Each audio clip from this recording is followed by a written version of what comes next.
all my partners. That was completely unexpected. That was great, thank you. I'm going to talk tonight about my story as a bridge player. I was lucky that I was able to be here once already and talk about my story as a software developer, but tonight it's about Fred the bridge player. In my journey to the ACBL Hall of Fame, there is one person who's been here the entire way. That's Joan Gitelman, my mother, and an ACBL Bronze Life Master. Mom and my amazing sister, Risa Morris, are here from Toronto. Mom and Risa, please stand up.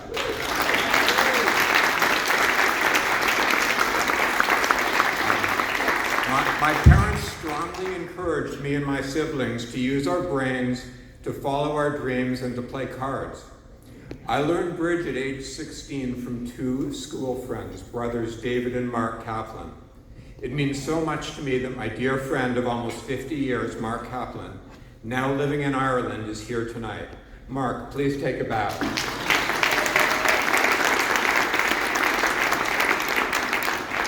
At first, I didn't find the social or competitive aspects of bridge especially appealing. What I really liked was the never-ending supply of beautiful hands, many of which were solvable via clear thinking. I studied obsessively. The Bridge World magazine was sacred text for me. Kaplan, Rubens, and Kokish were my high priests. Toronto in the 1980s was a great place for bridge. Audrey Grant and Barbara Seagram each ran a major club. Congratulations, Barbara. But it was at a third club, Ted Horning's, where the Kaplans and I usually played. Ted was one of Canada's leading players, and he took me under his wing. Ted had two messages delivered gently, as was his way. Message one, you have the potential to be one of the world's best bridge players. Message two, if you want to have a happy and successful life, do not dedicate it to bridge. Being 17 at the time, I did not take either of these messages very seriously. It was an honor for me to get to know legendary Canadians like Eric Murray, Sammy Kahila, and Shorty Sheardown. Shorty actually played with the Culbertsons in the 1930s, and I played with Shorty. I think that's pretty cool. Ray Johnson, who came second in the Spin Gold in 1964, the year before I was born, was my high school math teacher. Many Canadians and one non-Canadian, Eric Rodwell, played a significant role in my early development as a player. Eric, then living in Toronto, was extremely generous with his time and wisdom. One afternoon, an amusing young man with long hair and striking natural bridge talent showed up at Ted's club. His name was Jeff Hampson. We became friends.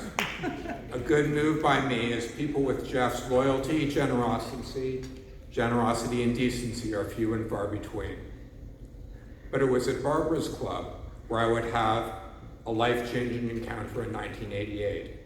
There was a beautiful and brilliant young woman named Sherry Weinstock who played there. For me, it was love at first sight, and every subsequent sight. Since that time, Sherry has been my best friend, my constant companion, and my partner in bridge, business, and life. I have no idea where I would be today if it were not for Sherry, but I doubt I would be here. She inspired me to seek out the best in myself. Sherry is part of all of my accomplishments. In 1991, Mark, Jeff, and I played on Team Canada in the World Junior Championships in Ann Arbor. John Carruthers was our non-playing captain. The unheralded Canadian team was the Cinderella story of the tournament, but we lost in the finals to the USA. It seems like it was yesterday. The lives of several Ann Arbor juniors would become entwined with mine, including my teammate Bronya Jenkins, and champions Brian Platnick, John Diamond, and Debbie Rosenberg. Oh, and Brad Moss was there too. I liked him a lot. The Kaplan brothers were shifting focus to their families and careers, but Jeff and I appeared to be in it for the long haul. Canada's leading players were starting to ask us to play. Joey Silver was the first Canadian star to be my regular partner. Like Ted Horning, Joey had two messages, but Joey's delivery was not exactly gentle, as was his way.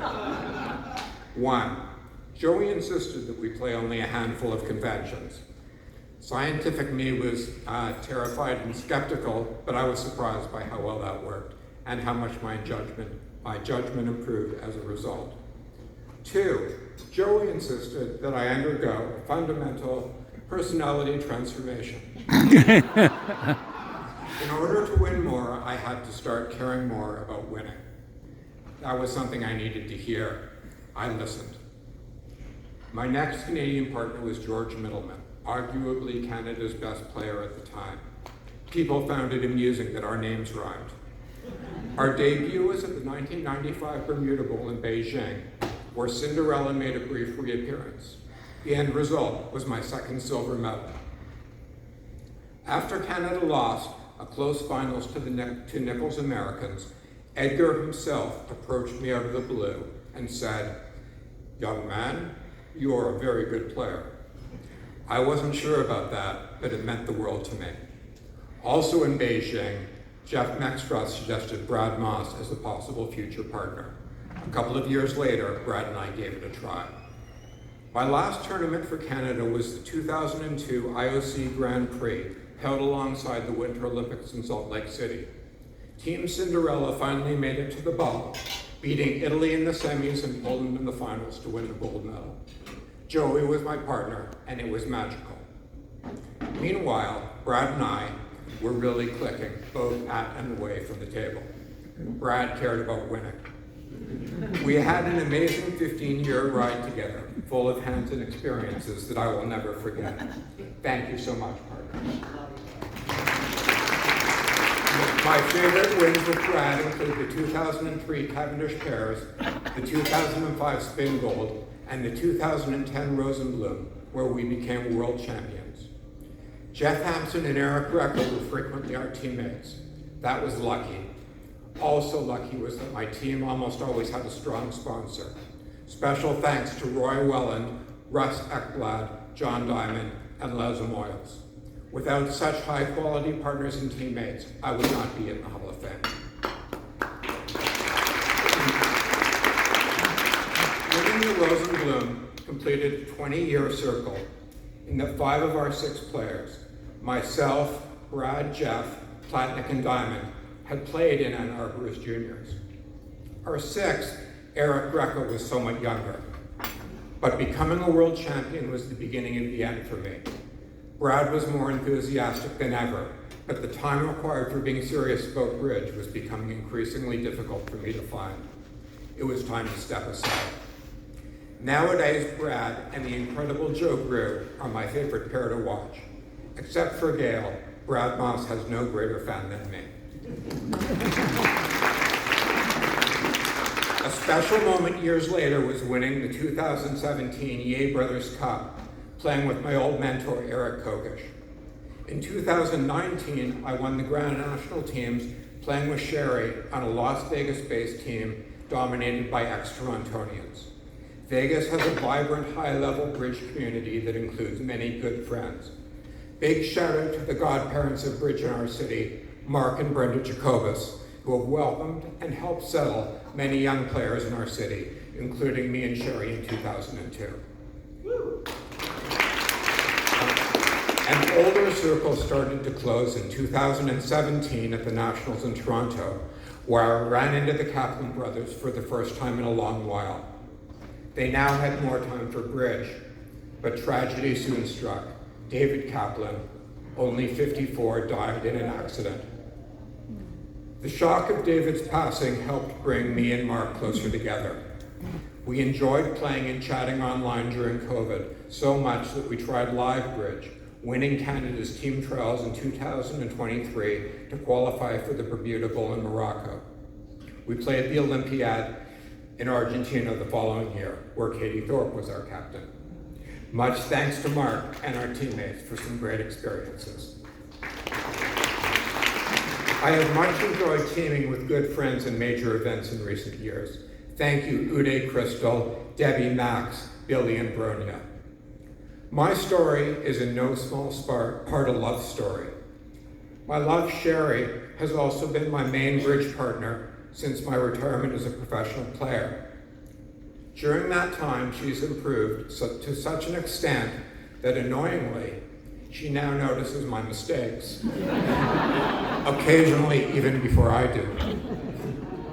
Let me close with a big thank you to my fellow competitors, the leading Canadian and American players of the past 40 years. You set fine examples for me with both your play and your behavior. Friendship, good sportsmanship, and strong ethics were the norm in the many Canadian and US team trials that I have played in. My